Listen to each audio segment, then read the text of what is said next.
Hi, ശരിക്കും ഈ video അധ്യാപക ദിനത്തിലേക്ക് എടുക്കാൻ വെച്ചതായിരുന്നു. പക്ഷേ എന്തൊക്കെയോ സാഹചര്യത്തിൽ എന്തൊക്കെയൊന്നുമില്ല, ഞാൻ തന്നെ കാരണക്കാരൻ ചെറുതായിട്ടൊന്ന് ലേറ്റ് ആയിപ്പോയി. ഓക്കെ, എടാ നമ്മുടെയൊക്കെ ജീവിതത്തിൽ ഇൻസ്പയർഡ് ആയിട്ടുള്ള അല്ലെങ്കിൽ നമുക്കൊക്കെ എന്തെങ്കിലും വിധത്തിൽ പ്രചോദനമായിട്ടുള്ള ഒരു അധ്യാപകർ നിങ്ങൾക്കൊക്കെ ഉണ്ടായിരിക്കും. ഏതെങ്കിലും ക്ലാസ്സിലായിരിക്കും, മേ ബി LP ആയിരിക്കാം, UP ആയിരിക്കാം, ഹൈസ്കൂൾ, ഏതും ആയിക്കോട്ടെ.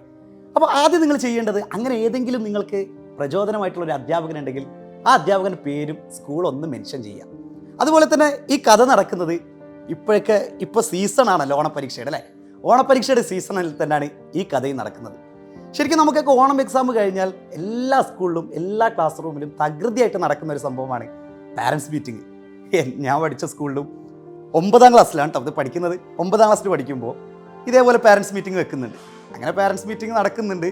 സ്വാഭാവികമായിട്ട് നമുക്കൊക്കെ പാരൻസിന് അപ്പോൾ ആ ഒരു ക്ലാസ്സിൽ മാത്രം, അല്ലെങ്കിൽ എൻ്റെ ഒരു ക്ലാസ്സിൽ മാത്രം, പല ക്ലാസ്സിലും അങ്ങനെ സംഭവിക്കാറുണ്ട്, പക്ഷെ എൻ്റെ ഒരു ക്ലാസ്സിൽ മാത്രം ശരിക്ക് പേപ്പർ നമ്മുടെ കയ്യിലല്ല തരുന്നത്. പാരൻസ് മീറ്റിങ്ങിന് പാരൻസിൻ്റെ അടുത്തു നിന്നാണ് നമുക്ക് ഡിസ്ട്രിബ്യൂട്ട് ചെയ്യാം. അപ്പോൾ സ്വാഭാവികമായിട്ട് നമുക്കൊക്കെ അറിയാനൊരു ത്വര ഉണ്ടാവും, എത്രയാണ് മാർക്ക്, എന്തായിരിക്കും മാർക്ക്. അപ്പോൾ എൻ്റെ ഉമ്മ എന്ന് പറയുന്നത് സ്വാഭാവികമായിട്ട് കുറച്ചൊരു എക്സ്പ്ലോർ മൈൻഡാണ്. എന്ന് വെച്ചാൽ നാലാളോട് സംസാരിക്കണം, അല്ലെങ്കിൽ അങ്ങനെയുള്ളൊരു മൈൻഡാണ് എപ്പോഴും, അല്ലെങ്കിൽ ആ ഒരു ക്യാരക്ടറാണ്. അപ്പോൾ സ്വാഭാവികമായിട്ട് ക്ലാസ്സിലേക്ക് അല്ലെങ്കിൽ ആ ഒരു പാരൻസ് മീറ്റിങ്ങിലേക്ക് വരുമ്പോൾ വളരെയധികം ഭയങ്കര, ശരിക്കും പറഞ്ഞാൽ എന്താ, സാരി കൊടുത്ത് ഭയങ്കര മൊഞ്ചത്തിയായിട്ട് മൊഞ്ചത്തി വരുമ്പോൾ നാലാൾ കാണാനൊക്കെ ഉള്ളതല്ലേ എന്നുള്ളൊരു രീതിയിലായിരിക്കും ഉമ്മ വന്നിട്ടുണ്ടാവും. ഉമ്മ അങ്ങനെ വന്ന് ക്ലാസ്സിലിരുന്നു ഓരോരുത്തരെ കുട്ടികളുടെ ഇങ്ങനെ പേപ്പർ ഇങ്ങനെ ഡിസ്ട്രിബ്യൂട്ട് ചെയ്യുന്നുണ്ട്. ആ ഒരു സമയത്ത് നേരെ പേര് വിളിക്കുന്നുണ്ട്, സഹദ് എന്ന് പേര് വിളിച്ചിട്ട് നേരെ പേപ്പർ ഉമ്മാൻ്റെ കയ്യിൽ കൊടുക്കുന്നുണ്ട്. അപ്പോൾ അതിലൊരു പേപ്പർ, മാത്സിലെ പേപ്പറിൽ മാത്രം 1 മാർക്കാണ് കിട്ടുന്നത്. പേപ്പറിൽ 1 മാർക്ക്. അപ്പോൾ എനിക്ക് തോന്നുന്നത് ആ പേപ്പർ കിട്ടിക്കഴിഞ്ഞപ്പോൾ ഉമ്മയുടെ അവസ്ഥ ഞാൻ പറഞ്ഞുതരാം, പക്ഷേ എനിക്ക് തോന്നുന്നത് അന്ന് 0 മാർക്ക് കൊടുക്കണ്ടല്ലോ എന്നുള്ള രീതിയിലായിരിക്കാം 1 മാർക്കെങ്കിലും അറ്റ്ലീസ്റ്റ് കിട്ടുന്നത്. കാരണം ഞാൻ ചോദ്യങ്ങൾ മാത്രം ഒന്നും എഴുതാനില്ലല്ലോ, അപ്പോൾ ക്വസ്റ്റ്യൻസ് മാത്രം ഇങ്ങനെ എഴുതി.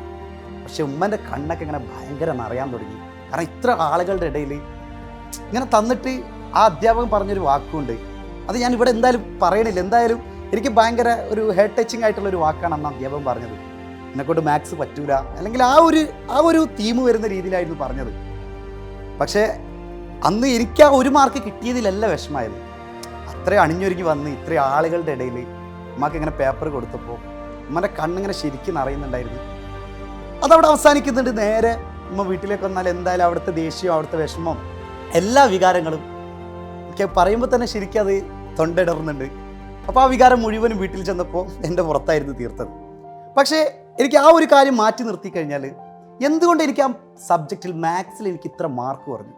എന്നെക്കൂടെ കഴിയാഞ്ഞിട്ടാണോ, അല്ലെങ്കിൽ ഞാനത് ശ്രമിക്കാഞ്ഞിട്ടാണോ, അല്ലെങ്കിൽ കഴിയാഞ്ഞിട്ടാണോ, മണ്ടയിൽ കയറാത്തതുകൊണ്ടാണോ?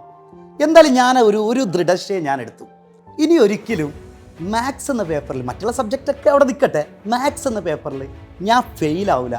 അതുമാത്രമല്ല, ഏറ്റവും അടിപൊളി മാർക്ക് എന്നെക്കൊണ്ട് വാങ്ങാൻ കഴിയുന്നു. ഞാൻ നിങ്ങൾക്ക് ആ കഥ ഒന്ന് പകർന്നു തരട്ടെ.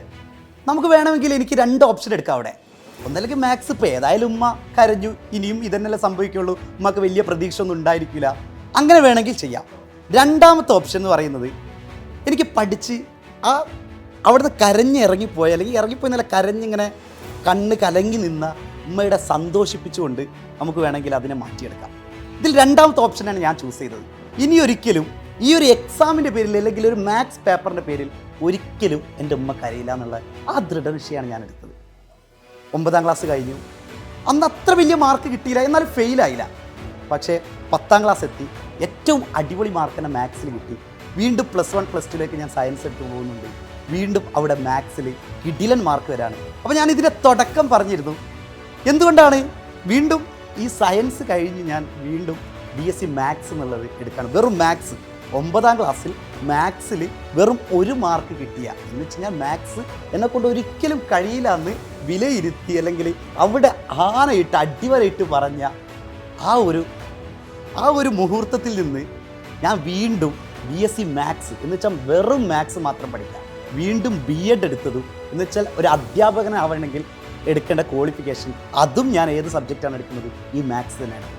ആ ഒരു പ്രചോദനവും എനിക്ക് വളരെയധികം, അല്ലെങ്കിൽ പിന്നീട് അങ്ങോട്ട് തിരിഞ്ഞു നോക്കുമ്പോൾ ആ ഒരു എക്സാമിനെ സംബന്ധിച്ച് നമ്മുടെ പാരൻസിന് ഒരിക്കലും കരയേണ്ടി വന്നിട്ടില്ല, അല്ലെങ്കിൽ നമ്മുടെ പാരൻസിന് ഒരിക്കലും ദുഃഖിക്കേണ്ടി വന്നിട്ടില്ല. ഞാൻ പറയുന്നത് 2 ഓപ്ഷൻ ഉണ്ട്. ഒന്ന്, വേണമെങ്കിൽ അത് ക്വിറ്റ് ചെയ്യാമെന്ന് പറഞ്ഞത്. 2ാമത്തെ കാര്യം, നമുക്കൊരു വാക്ക് കൊടുക്കാം. അത് വേറൊരാൾക്ക് കൊടുക്കുന്ന വാക്ക് പോലെയല്ല, നമുക്ക് നമ്മുടെ മനസ്സിനോട് തന്നെ കിടിലനായിട്ട് അല്ലെങ്കിൽ നമുക്ക് തന്നെ ഒരു ഉറപ്പ് കൊടുക്കുക, ഒരു പ്രോമിസ്. ഞാൻ ഇനി അങ്ങനെ ഉണ്ടാവില്ല, അല്ലെങ്കിൽ ഞാൻ ഇനി അങ്ങനെ മാർക്ക് കുറയില്ല, അല്ലെങ്കിൽ എനിക്കിനി അങ്ങനെ ഒരു 0 മാർക്ക് അല്ലെങ്കിൽ 1 മാർക്ക് എന്നുള്ളത് ഒരു ജീവിതത്തിൽ ഒരിക്കൽ പോലും എനിക്ക് അല്ലെങ്കിൽ എൻ്റെ പേപ്പറിൽ കാണാൻ സാധിക്കില്ല. എന്ത് വേണമെങ്കിലും നിങ്ങൾക്ക് ഡിസൈഡ് ചെയ്യാം. അപ്പോൾ നല്ലൊരു അധ്യാപക ദിനം കഴിഞ്ഞു, എന്നാൽ പോലും അധ്യാപക ദിനാശംസകൾ.